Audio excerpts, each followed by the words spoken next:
I met young people whose energy, creativity, and sense of justice challenged me to think differently about what is possible. These voices, layered together, created a picture of a community that wanted to be heard, respected, and included not occasionally, but consistently. And it became clear to me that leadership has to reflect that layered reality. It has to be responsive, not reactive. It has to be grounded, not distant. It has to be human. I learned quickly that the most powerful form of leadership is not about making promises, it's about building trust. Trust is built not through speeches, but through presence. It grows when people see you show up on quiet days, not just on the days that draw headlines. It grows when they know you will stand with them, even when the path is uncertain or unpopular. It grows when they feel you understand their struggles because you stood on their stoop, listened to them without rushing, and carried their stories with you into every meeting and decision. That kind of trust can never be manufactured. It has to be earned over time, conversation by conversation. There were moments when the obstacles felt overwhelming, when assumptions about who should lead and whose voices mattered threatened to overshadow the work we were trying to do. But each time I found myself facing resistance, the community reminded me why persistence was necessary. People who had been overlooked for years shared their ideas with a clarity and wisdom that deserved acknowledgement. Families who had been pushed aside by old systems pushed back with dignity and determination. In those moments, I understood that this journey was never about elevating one person. It was about elevating the collective. And when you approach leadership through that lens, the work becomes not only more meaningful, but more sustainable and more just. As we moved forward, I felt a shift. More people participated, more voices contributed, more conversations turned into action. The community was no longer waiting for its concerns to be taken seriously. It was demanding it, shaping the agenda in ways that reflected its true priorities. Seeing this transformation unfold reinforced my belief that leadership is not defined by a single election, a single speech, or a single decision. It is defined by the ongoing commitment to stay connected, to stay accountable, and to stay open to learning from the people you serve. So when this victory came, it felt less like a personal milestone and more like the culmination of countless shared efforts. It felt like a recognition of everyone who had believed in a different kind of leadership, one built on empathy, curiosity, and a willingness to listen deeply. It felt like a reminder that when people come together with honesty and purpose, they can redefine what is possible for their neighborhood, their city, and their future. And it felt like a promise, a charge to continue leading in a way that honors the trust that has been placed in me. Because leadership, at its core, is not about authority. It is about responsibility. The responsibility to carry the voices of the community with integrity. The responsibility to challenge systems that do not serve everyone. The responsibility to remain grounded in the everyday realities of the people who make our community what it is. And the responsibility to keep listening, especially when it would be easier not to. That is the kind of leadership we built together, and that is the kind of leadership we will continue to build moving forward. And that is the true milestone we celebrate today. When I reflect on what this moment represents, I keep returning to the idea of breaking barriers, not just the visible ones that make headlines, but the quiet, persistent barriers that shape expectations about who gets to lead, whose voices carry weight, and whose experiences are considered valuable. For far too long, many people have been told, subtly or directly, that leadership is reserved for a certain type of person, someone who looks a certain way, speaks a certain way, or comes from a certain background. But what this moment proves is that those long-standing assumptions are neither fixed nor unchangeable. When a community decides it wants its leadership to reflect its diversity, its culture, its struggles, and its aspirations, the old boundaries begin to fade, and in their place, something more honest and hopeful takes root. Throughout this journey, I met so many people who shared stories of feeling unseen within systems that were meant to serve them. Some felt their heritage made them appear as outsiders in their own neighborhoods. Others carried accents or histories that made them feel constantly measured against unfounded expectations. Still others had grown up believing that their role was to support from the sidelines, not to step into the center of decision making. These stories stayed with me. They served as a constant reminder that representation is not a symbolic gesture. It is a powerful force that shapes how people understand their own worth and possibility. When people see someone who comes from a background they recognize, someone who shares cultural touchstones, someone who understands the pressures carried quietly within many households, something shifts inside them. Suddenly, leadership feels less distant. Opportunity feels less abstract. The belief that they, too, can step forward begins to feel real. And that belief can change the trajectory of entire communities. I understood early on that this was not simply about holding a position. It was about opening a door wide enough that others could see themselves walking through it as well. But breaking barriers isn't only about identity, it's about redefining what leadership itself looks like. Too often, leadership has been defined by hierarchy, by distance, by a top-down approach that leaves people feeling alienated from the very forces that shape their lives. What this moment demonstrates is that leadership can be rooted in collaboration, in humility, in shared experience. It can reflect the rhythms of the neighborhood rather than the rigidness of tradition. It can be shaped by the perspectives of immigrants, of working families, of young people searching for direction, of elders holding decades of wisdom. When leadership expands to include the richness of these voices, the community is stronger not symbolically, but practically. I have always believed that representation is not simply about being present. It is about being accountable to the people who place their trust in you. When someone who has long felt unheard sees that their story is recognized and honored, they become more engaged, more willing to participate, more willing to believe that collective action matters. And when more people engage, leadership becomes more dynamic and more reflective of the community's true fabric. Breaking barriers, then, is not a final destination. It is the beginning of a larger transformation that invites more people into the process of shaping their own future. Over the course of this campaign, I witnessed moments that reminded me just how powerful representation can be. I saw young people attending community meetings for the first time, energized by the idea that their voices mattered. I saw families who had felt disconnected from civic life begin to show up, share their concerns, and offer ideas that revealed deep insight and care. I saw older residents express pride in seeing paths open that had once seemed closed. Each of these moments underscored the same truth. When a community sees itself reflected in its leadership, it stands taller. And it's important to acknowledge that breaking barriers often comes with challenges.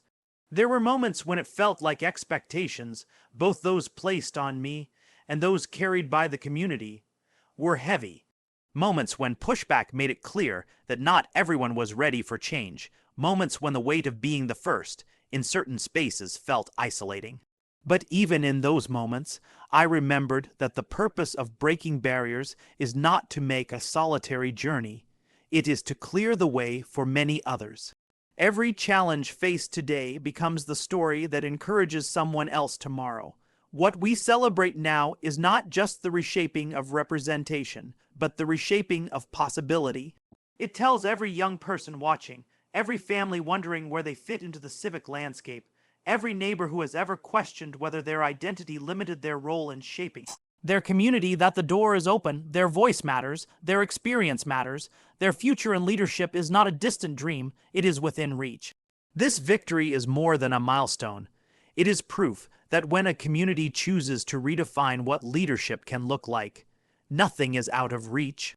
Asterisk, and today, we stand together on the other side of that barrier. Asterisk, from the very beginning, what defined this journey more than anything else was the energy and conviction of the people who gathered around it. There was no grand machine waiting to be activated, no polished structure ready to move on its own. What we had was something far more powerful, a community willing to step forward, organize, and transform their belief in change into real momentum.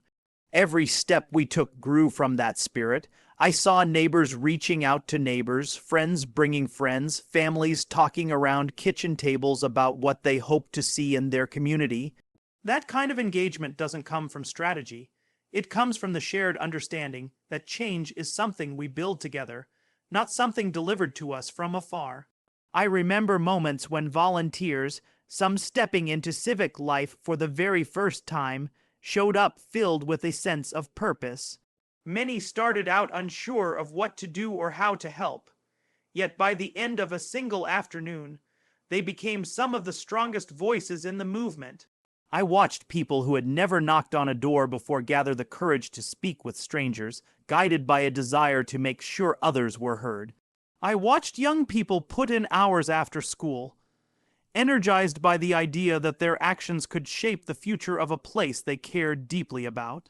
I watched elders share memories of past struggles and victories, anchoring us with the knowledge that collective action has always been at the heart of community progress. These experiences were not just inspiring, they were grounding. They reminded me that real change always begins with ordinary people doing extraordinary things simply because they care. What struck me most throughout this process was how quickly a campaign became something larger than itself. It wasn't about slogans or events. It was about empowerment. The more people participated, the more they realized that their voices had power, that their perspectives mattered, that their efforts could shift conversations and challenge long-standing assumptions about who gets to shape policy and whom leadership must answer to. That sense of empowerment became contagious.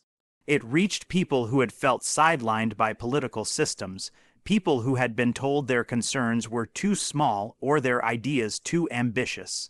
When they saw others like them standing up, they realized they too could claim their place in the conversation. There were days when the pace of outreach felt relentless, when the weather made canvassing difficult, when long hours tested everyone's stamina. But every time I walked into a room filled with volunteers, tired but smiling, determined despite exhaustion, I understood that this was bigger than inconvenience or discomfort. It was about reclaiming the idea that democracy should feel alive. It should feel collaborative. It should feel like something we do with one another, not something done to us. Grassroots work, at its heart, reminds us that community is strongest when we invest in each other. People often underestimate the power of small efforts, but I saw firsthand how every conversation sparked another, how every flyer handed out created a new connection, how every story shared helped shape a clearer vision of what the community wanted. And as those conversations multiplied, something remarkable happened. Individuals who had once felt isolated in their concerns realized they were not alone. Patterns emerged, common struggles surfaced, and shared hopes began to take shape. What started as a collection of personal stories became a collective voice, strong, unified, and impossible to ignore. This campaign was never meant to be a top-down effort.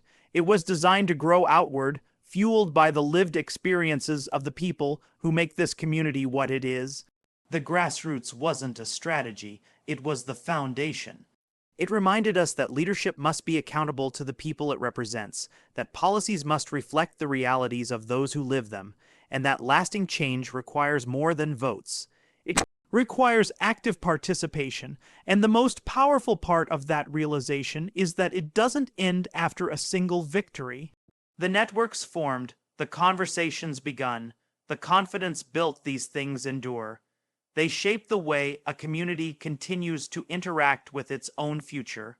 I saw people who arrived tentatively leave with a renewed sense of agency. I saw shy voices grow louder, hesitant steps become confident strides. I saw people who once doubted their role in civic life become champions for their neighbors, advocates for issues that mattered, organizers who brought others into the fold.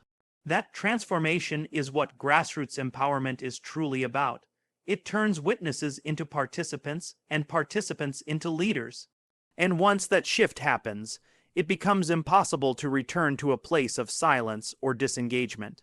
This moment, this achievement, stands on the shoulders of that collective effort. It is the result of countless small acts of courage, curiosity, and connection. And it is proof that when a community decides to move together with purpose, nothing is out of reach. Asterisk, asterisk, this is the power we built together and the power we carry forward. Asterisk, asterisk, as we stand in this moment, reflecting on the journey that brought us here, I find myself thinking not only about what we've accomplished, but about what lies ahead. Because this victory isn't just a conclusion, it's an opening. It's an opportunity to reimagine what our future can look like when we dare to think beyond the boundaries of what has always been done and step into a vision shaped by the people who have invested their hopes, time, and trust into this collective effort. When a community comes together with determination and purpose, it creates momentum that doesn't stop when the speeches end or the celebrations quiet down. Instead, it becomes the driving force for a future built not on fear or hesitation, but on clarity and ambition. In these past months, I've had countless conversations that revealed just how much possibility lives within our neighborhoods. I heard from people who had long imagined a safer, fairer, more vibrant place, people with ideas that were thoughtful, achievable, and deeply rooted in lived experience. Those conversations taught me that vision isn't something handed down from leadership. It grows from the community itself. It emerges from the parent who dreams of better opportunities for their child, from the worker who simply wants stability, from the young person searching for a path forward, and from the elder who has witnessed both the best and the most challenging parts of our shared history. Every one of those stories, every dream spoken aloud, shaped the direction we are moving toward now. There were moments when people spoke with hesitation, unsure if their ideas were too bold or their aspirations too large. But what I saw over and over was that boldness is exactly what transformation requires. And when people realize that their voices matter, that their hopes are not naive but necessary, something shifts. Their hesitation turns into confidence, their ideas turn into plans, their dreams turn into commitments. That transformation is one of the most powerful things I've witnessed on this journey, and it's the cornerstone of the future we're building together. Looking ahead, I feel a deep responsibility, not the kind defined by pressure, but the kind defined by purpose. The trust this community has placed in me is something I carry with seriousness and humility, because I know it represents not just support, but expectation. Expectation that we will continue listening, continue showing up, continue building on the foundation we created through hard work, collaboration, and shared belief. Expectation that we will honor every story shared with us, every struggle spoken aloud, every aspiration offered with hope. And expectation that we will not settle for small, incremental changes when we could fight for meaningful, lasting ones. The vision we carry forward is not abstract. It is grounded in the realities we've heard and the possibilities we've dared to imagine together. It means fighting for a community where opportunity is not determined by background or circumstance. It means shaping systems that reflect fairness instead of reinforcing obstacles. It means ensuring that safety, dignity, and stability are not privileges but guarantees. It means building pathways for young people to thrive, supporting families who carry the weight of too many responsibilities, and strengthening the bonds that make our neighborhoods feel like home. These are not lofty ideals, they are achievable goals, and our work from this point on will be dedicated to turning them into reality. But none of this can be done alone. If there was anything this campaign taught us, it's that progress is born from collective effort. The same spirit that brought volunteers to doorsteps, that rallied people around shared causes, that created a sense of belonging and purpose. This is the spirit we must carry with us. It is the foundation on which we will build everything that comes next. And as long as we move forward with that same unity, there is no challenge too large, no obstacle too heavy, no barrier too deeply rooted for us to overcome. This is not the end of a journey, but the beginning of a new chapter.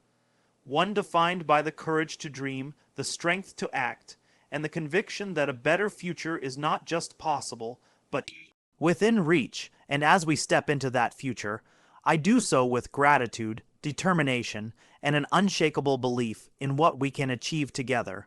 This is the promise we carry with us as we move forward.